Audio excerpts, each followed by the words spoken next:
Turn on any of the mainstream news channels in America, open the pages tomorrow morning of any of the major newspapers, and you will be treated to the sights and sounds of an overture to a new war. And no, I'm not referring to the classic 1993 anime film, Overture to a New War. I'm referring to what appears to be a potential Archduke Ferdinand moment in the Pacific. The White House has all but confirmed at this point that Speaker of the House, Nancy Pelosi, will in fact be visiting Taiwan and, according to some reports, meeting directly with the president of Taiwan in the capital of Taipei.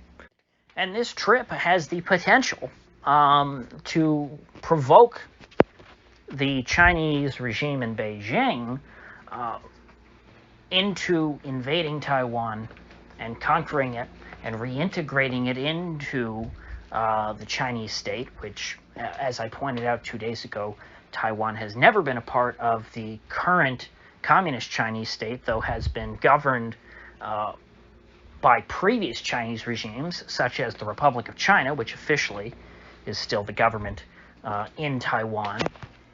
Before that, it was a part of the Chinese Empire for who knows how long. Of course, it was ruled for about 50 years by the Japanese, but that, historically speaking, the Japanese rule was more of an anomaly. Although in recent history, there certainly is a much longer history of Japanese rule over Taiwan than there is mainland Chinese rule over Taiwan. No government out of Beijing, or formerly known as Nanking, I think, right? Or no, Peking. Beijing was Peking, right? No mainland Chinese government has controlled Taiwan since 1895, other than for a period of about 4 years when the Republic of China, after World War II, took back Taiwan, as a part of the settlement of World War II when the Japanese Empire was split up. Nevertheless, the government in Beijing insists that Taiwan is a part of their sovereign territory. And frankly, I don't think that Nancy Pelosi is persuasive enough to convince them otherwise. I don't think that any American is going to convince Xi Jinping and the rest of the people of China that Taiwan is not a legitimate part of their sovereign territory. And so by sending Nancy Pelosi into Taiwan, the United States is, in the eyes of China, invading their country. They are trespassing.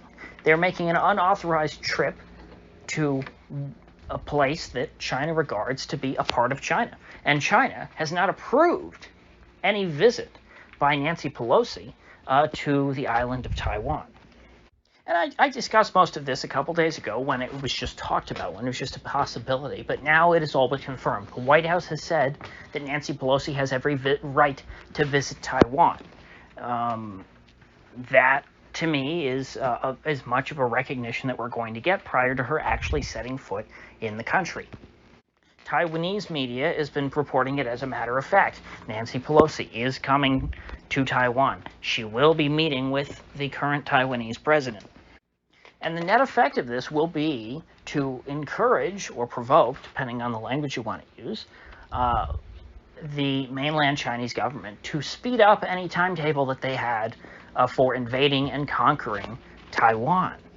Because if the U.S. starts to grow closer to Taiwan, and they start to try to legitimize the domestic administration in Taipei, well, then that would degrade the claim that China has over the island. It would lessen the legitimacy of it.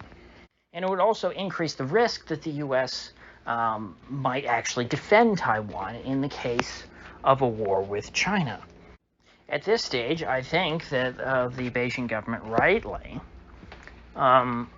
has made the calculation that were they to intervene militarily to reunify themselves with the island of Taiwan, that the United States would not take direct action. They look at what has happened in the case of Ukraine, and they see that the worst that's happened has been, Russia getting sanctioned. And in China's case, I think they look at what Russia's been through. They look at what Russia stands to gain, and they say, you know what? The price is probably worth it. Militarily, there's not really anything the United States can do to stop the Chinese. America has naval strength. That's true. But the U.S. Navy is not going to be able to stop the Chinese from attacking an island that is right off of their coast. If the U.S. Navy decided to interposition themselves between Taiwan and China and, let's say, sail through the Taiwan Straits in order to block some oncoming Chinese assault, well, the Chinese would just blow our boats out of the water. That's why aircraft carriers they're not actually useful against real countries with real militaries. They're useful against places like Iraq that are, backward and nowhere near on the level of something like the U.S. military. But a country like China has the capability to sink our ships from the land. If we sail our boats close enough to China, they're going to sink them. Thousands of Americans would die in a matter of minutes or hours. And after that's occurred, what could we do to respond? Well, we could send more ships, which would then be sunk, and then thousands more Americans would be dead. This would not be like World War II, where the Japanese had to send their Mitsubishi Zeros, into the air and, fly at high speeds, and, over our aircraft carriers and our ships and shoot with, what were they? Nambu machine guns, I think. I think the machine guns on board of the Zeros were designed by Kirijo Nambu, but I don't remember. It doesn't matter, really. But the point is, back then, in order to sink a boat, you had to fly a plane over the ship and try and shoot at it until it sunk. And if you ran out of ammo, the Japanese, they had their kamikaze tactic, where they would just fly the plane directly into the ship as a missile, effectively, and that would tend to do a lot of damage. Well, the Chinese wouldn't have to do that, because now we have actual missiles. You don't need human-piloted missiles. We have computer-controlled missiles. And so do they. The only way that the U.S. could do serious damage to China would be through a nuclear war. A nuclear first strike, because the Chinese certainly have no incentive to themselves to launch a nuclear first strike. They would not be under any significant threat from the United States. Now, I guess the U.S. could launch conventional, missiles. Excuse me. Oof, just had a series of hiccups. That's never fun. Anyway, the U.S. could launch conventional missiles into China, I guess, from, where? Okinawa, what's that other base? Guam. And Taiwan itself is heavily armed. They would launch, a lot of conventional munitions into mainland China. And maybe then I guess you could argue that the Chinese might be provoked into launching a nuclear first strike. But I don't think they would, because if they just hold out, the United States is just not... The United States forces in the Pacific do not equal the forces in mainland China. 'Cause think about it. That's their home country. That's their home base. We're out there on the outskirts. The Pacific, I don't know would you call that the Western Pacific? I guess you would, right? That's about as far away from the United States as you can get. And so I think the Chinese would be incentivized just to keep things conventional and to endure whatever U.S. Pacific forces want to shell out until they eventually get bored and go home. Because I think that's what would happen. Once the Chinese sink a few American boats, I don't think that the American public would be interested in waging a war on China. Now, maybe I'd be wrong. I hope I'm not wrong, because that would be disastrous. That would actually be World War III. That would actually be a nuclear holocaust. That would mean the end of civilization as we know it.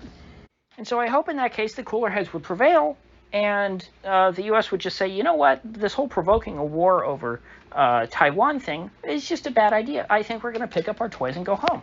And based on what's happened in Ukraine, I think that the Chinese rightly assume that that's what would happen. We might not even get to the point to where you have Americans and the American Navy and the Chinese shooting at each other. In fact, I'd be shocked if we got that far. I'd be very concerned if we got that far, but I don't think we will. I think at this point,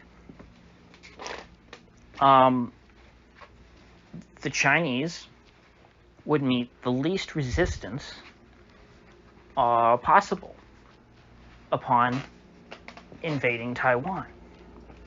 And I think that the risk, the way the Biden administration is acting, the risk from the Chinese perspective is slanted towards the upside the longer they wait.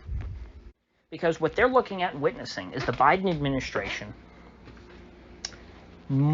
inching towards recognizing Taiwan as a separate and independent country from China, which in effect it has been since 1949. I like to think of myself as I like to be a realist when it comes to foreign relations. I don't like playing this game of legitimacy and pretending that certain countries don't exist and others do. This goes in all directions. Israel and Palestine, for example, there is no country of Palestine, and I don't say that because I think that Palestinians are an illegitimate people and they're not real. No, Palestinians exist, but Palestine doesn't, because it's all controlled by Israel. It's all one big Israel, and there are some ghettos that they have rounded up Arabs and put them into, but they're not separate countries. And to the same extent, the Donbass, and Crimea, not a part of Ukraine anymore. It's just a matter of fact. Ukraine doesn't have control over it. The people there the majority of them don't consider themselves to be Ukrainians. They think of themselves as Ruskies, for the most part, and they are under Russian administration. So as far as I'm concerned, those three oblasts, at the very least, are part of Russia, in effect. And then by that same logic, Taiwan is a separate and independent country. Taiwan is neither the government of all of mainland China, neither is Taiwan a part of the People's Republic of China. These are two separate things. They've been separate longer than most people on this planet have been alive. And I think the best thing would be for the United States, the outgoing global superpower, to encourage a preservation of the status quo, because the status quo has held up just fine since 1949. China has been terrible, and they had their whole Great Leap Forward where they killed millions of people, and Taiwan has been pretty good, one of the better Asian countries, up there with Japan and South Korea. It never, in my mind, achieved the highs of Hong Kong. I still think that, Hong Kong, in the early 80s, was pretty much the pinnacle of civilization. What I wouldn't give to visit Hong Kong in its heyday, during the Cold War, when it was a British colony, and you had the Kowloon walled city, 5 acres of anarchy. Of course, I guess there's still Singapore, which is multi-ethnic, totalitarian version of Hong Kong. But you know what? Throughout the history of the 20th century, now the 21st century, every time Western leaders go meddling in Asia to try and make things better, and I don't just mean the Middle East, I mean now East Asia, things get much, much worse. I mean, not only did the United States give Asia Pol Pot and all the wonderful gifts of of the Khmer Rouge, the West handed over Hong Kong to communist China, destroyed the greatest city in the world, turned it into just another Chinese city. They are now sabotaging the status quo in Taiwan, which has afforded the people in Taiwan not only self-government, but a great deal of prosperity. It is, even though I don't think that Taiwan is superb, it is still one of the best countries in the world to live in. If you had to be born somewhere, and you had to spin the wheel of fortune, if the wheel landed on Taiwan for you, you know what? You're one of the luckier people on the planet. So the West is now sabotaging them. So they've sabotaged Hong Kong, sabotaged Taiwan. Of course, back during World War II, they sabotaged so much of Asia by breaking up the Japanese Empire, turning Japan, a warrior nation, which kept, for all their faults, they kept China in line. They were a warrior people for hundreds or thousands of years, and they subjugated them, turned the Japanese into, what's a polite way of putting it? They neutered them. They stripped them of their empire, stripped them of their military, stripped them even of their katanas. I mean, under the Japanese Constitution, if you own a sword, it has to be registered with the government. And it's, from what I understand, hard to get a sword. It was pretty much just left there for people who had them as family heirlooms. And so while the Japanese administration was notoriously brutal and inhumane, and I would say, I mean, in the case of how they treated the Chinese, I mean, it was on par or worse than the greatest atrocities of Nazi Germany. The horrors of Japanese imperialism paled in comparison to the horrors of Maoist China. And while the West did not directly support Mao's takeover of China, the West supported a fundamentally weak regime, the Republic of China, which now governs Taiwan, in China, supported them against the Japanese. And once the war was over, Mao was able to easily overthrow the Republic of China, drive Chiang Kai-shek and his followers into the sea, and institute a regime that was worse than the Japanese Empire. Had the Japanese Empire been left in place, I think that the Pacific would have been a much more, stable isn't really the right word, because it's not that the Pacific is unstable, but a lot of the issues that we're dealing with today simply wouldn't exist. Now, we can't know this for sure, because, this is a counterfactual. Who knows? Maybe the Japanese Empire would have been overthrown by their own communist revolution. That is possible. But all in all, the Pacific, I think, would be a much better place had the United States just kept its nose out. And there are few greater examples of that than this week. There was no real sign that there was any imminent confrontation on the horizon between Taiwan and China. The status quo has existed for, as I said, longer than most of us have been alive. 1949 was a very, very long time ago. Most people alive in Taiwan today don't remember what it was like before, the current government, before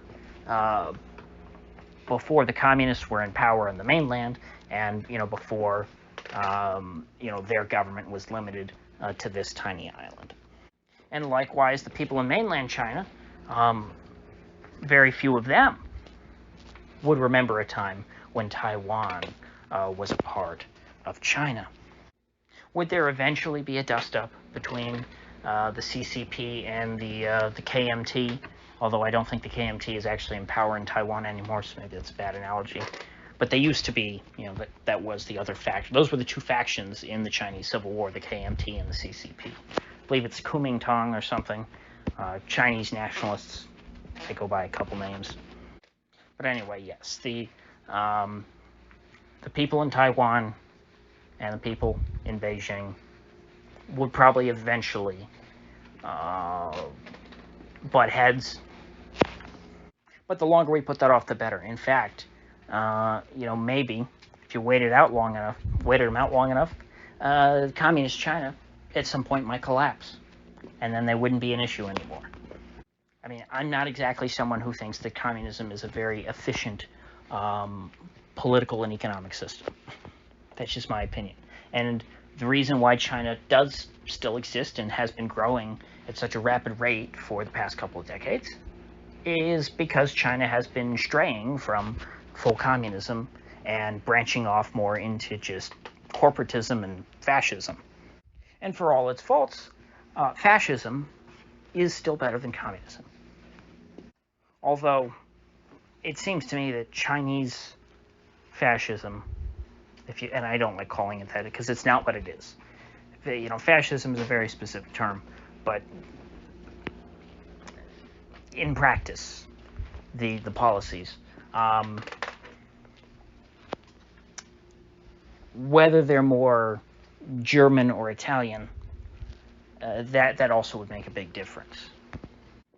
Despite the Italian people's natural lack of an inclination towards for business, I do think that Italian fascism was less of a disaster for their economy than German fascism. But I'm really getting off into the weeds here. The bottom line is it didn't have to be this way, and they're doing everything that they did, the United States, leading up to the war in Ukraine. And back then, I said, you know what? Russia's not going to take the bait.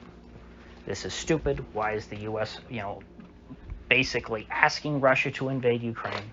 This is going to end in disaster if they get what they want. But thankfully, I thought that the Ruskies wouldn't do that. I was wrong, unfortunately.